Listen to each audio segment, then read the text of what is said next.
Kinwentohan ko na kaya nga kayo tungkol doon kahapon, di ba? May matagal ng imbitasyon, pangatlong imbitasyon na ito ng palasyo.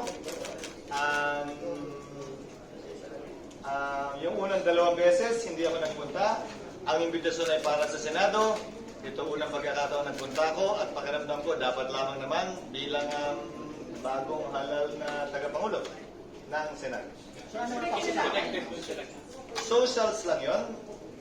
Nabanggit na ni Sherwin kanina, yung mga pinag-usapan na narinig yan, nandun naman siya sa ulat ng hiwalay na kwarto.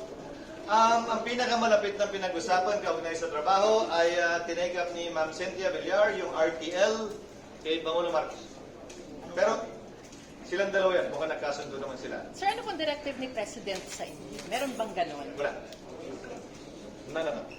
Nothing connected to the Rigudon and the Senate?